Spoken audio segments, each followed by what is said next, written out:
다윗은 나발의 가족을 죽이려고 부하들을 데리고 오다가 아비가일을 만났습니다. 아비가일은 다윗에게 간곡히 부탁을 하면서 다윗의 분노를 잠재웠고 그의 가정도 구원하게 되었습니다. 아비가일의 지혜로 그 갈등을 다 극복하게 되었던 것입니다. 갈등을 극복하기 위해서는 낮아져야 하고 책임을 져야 하며 싸움의 대상을 바로 알아야 한다고 했습니다. 이렇게 아비가일은 다윗의 분노를 잠재우고 집으로 돌아오게 되었습니다.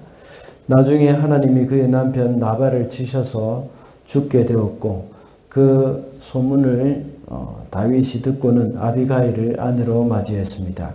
오늘은 자신의 재물을 가지고 자기 마음대로 사용하다가 완전히 망해버린 그 나발을 통해서 하나님의 보응이라는 제목으로 말씀을 참고해 보도록 하겠습니다. 첫째로 하나님의 보응은 영적인 무감각한 자에게 임합니다. 36절입니다. 아비가일이 나발에게 돌아와 보니 그는 자기 집에서 왕이나 차릴 만한 술잔치를 베풀고 취할 대로 취하여서 흥겨운 기분이 되어 있었다. 그래서 아비가일은 다음날 아침이 밝을 때까지 큰 일이든 작은 일이든 나발에게 아무 말도 하지 않았다. 아비가일이 다윗을 설득하여 돌려보내고 집에 돌아와 보니까 나발이 아무것도 모르고 왕의 잔치를 벌이고 아주 흥겨운 기분으로 되어 있었습니다. 그는 자신의 가축을 지켜준 다윗의 부하들에게 그들에게는 음식을 조금 더 주지 않았지만 자기가 먹을 것을 다 아끼지 않고 이렇게 잔치를 왕이나 차릴 만한 술잔치를 베풀고 있었던 것입니다. 때로는 이것을 보면 참 한심한 부분이라고 볼 수 있습니다. 그러나 이러한 모습은 하나님을 떠난 세상 사람들의 모습이라고도 할 수 있습니다. 이 세상 심판의 때는 노아의 때와 같다고 예수께서 말씀하셨습니다. 마지막 때는 사람들이 먹고 마시고 장가가고 시집간다고 했습니다. 이 세상 사람들은 곧 심판의 때가 가까이 오고 있고 또 하나님의 보응의 때가 오지만 자신들이 멸망할 것을 알지 못한 채 자신의 쾌락을 즐기는 일에 빠져 있었습니다. 영적인 일에는 전혀 관심이 없었습니다. 영적인 궁핍함도 느끼지 못하고 있습니다. 예수께서 비유로 말씀하신 부자와 나사로의 이야기도 역시 부자는 하나님의 보응이 있는 줄도 알지 못하고 날마다 연락하면서 살고 있었던 겁니다. 그리고 어떤 우리가 알고 있는 어떤 어리석은 부자도 역시 많은 추수를 하고 나서 아주 만족해하면서 내 영혼아 이제는 평안히 먹고 마시자 하고 말을 합니다. 그때 예수님께서는 오늘 밤에 내가 내 영혼을 다 거두어 가면 이것이 누구의 것이 되겠느냐 하고 하나님께서 말씀하신 것이죠. 이들은 육신의 배만 부르면 모든 것이 다 잘 되어 가는 줄 알고 있습니다.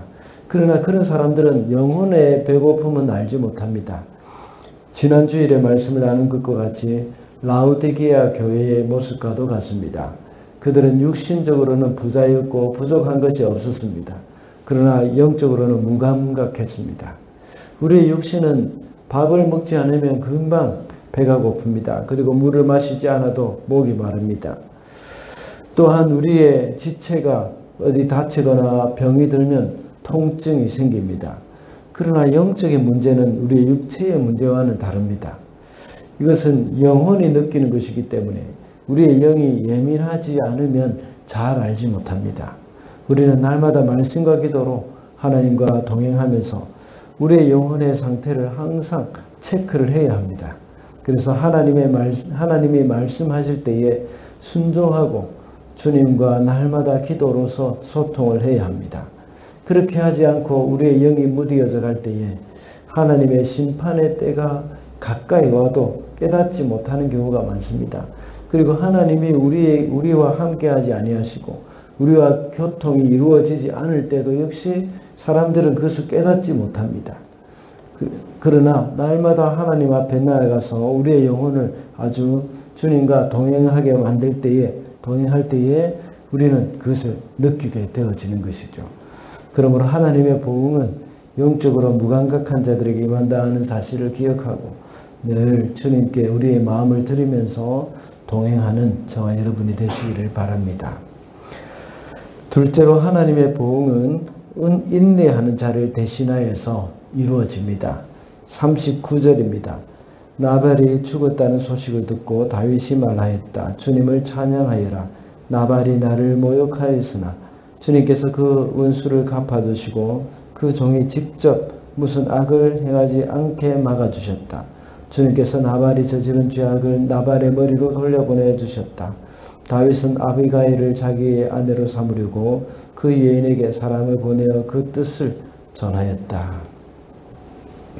다윗은 자신이 직접 보응을 하려고 부하들을 무장시키고 나발을 치려고 갔습니다. 도중에 아비가일을 만나서 마음을 돌이켰다고 했습니다. 그 후에 오늘 본문에서는 자신을 저주한 나발이 죽었다는 소식을 들었습니다. 자신의 손으로 직접 원수를 갚지 않도록 하나님이 막아주셨습니다. 그리고 하나님이 직접 나발을 치셨습니다. 하나님의 보응은 인내하는 자를 대신하여서 이루어진다는 것을 우리가 알 수가 있습니다. 다윗은 참음으로써 나중에 그가 왕이 되어서 동족을 쳤다는 그런 불명예스러운 허물을 남기지 않을 수 있었던 것입니다. 그리고 하나님이 직접 나발을 치심으로써 하나님이 다윗의 손을 들어주셨다는 것을 오늘 본문을 통해서 확인을 할 수가 있습니다. 더 나아가서 다윗은 아비가일을 아내로 맞이했습니다. 그리고 아비가일을 아내로 맞이함으로 인하여서 나발의 모든 재산은 아비가일과 함께 다윗의 소유가 되었겠죠. 나발은 다윗에게 음식에 조금도 나누어 주지 않고 자신을 위해서 쾌락을 즐겼습니다. 그러나 하나님께서는 그것을 보응하셨습니다.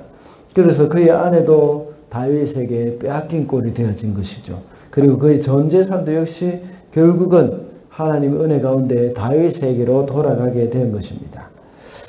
지난 시간에도 우리가 말씀을 드렸듯이 성도들은 친히 원수를 갚지 말아야 합니다. 비록 우리가 생각하기에 억울하게 느껴지더라도 인내해야 합니다. 또 상대방이 또 우리로 기분 나쁜 말을 한다고 하더라도 그것을 삼켜야 합니다. 그렇게 할 때에 하나님이 갚아주십니다. 갚아주실 뿐만 아니라 후히 주시고 흔들어 주십니다. 우리가 살아가면서 이 땅에서 억울한 일이 없을 수는 없습니다. 그렇지만 인내하고 하나님께 모든 것을 맡길 때에 하나님은 크게 갚아주실 줄 믿습니다. 로마서 12장에서 원수 갚는 것은 내게 있으니 내가 친히 갚으리라고 하셨습니다. 우리가 인내하지 못하고 내가 직접 보응을 한다면 그것은 하나님의 영역을 침범한 것이라는 것을 우리는 명심을 해야 합니다. 하나님의 영역을 침범한다는 것, 그것 역시 교만이지 않습니까? 우리가 해야 할 일은 바로 우리의 원수에게 보응하는 것이 아니라 그들을 용서하고 그들을 위해서 기도하는 것입니다. 그리고 하나님의 일은 그들을 심판하는 것이죠. 우리의 하나님의 보응은 인내하는 자를 대신하여서 이루어 주신다는 것을 우리가 기억을 해야 하겠습니다. 말씀을 맺겠습니다. 오늘은 하나님의 보응이라는 제목으로 말씀을 살펴보았습니다. 하나님의 보응은 영적으로 무감각한 자들에게 임하고 하나님의 보응은 인내하는 자를 대신하여서 이루어진다고 했습니다. 오늘도 하나님의 보응이 임하게 될 때 이 세상을 바라보면서 이 세상 사람들을 위하여서 기도하면서 인내하는 저와 여러분이 되시기를 바랍니다.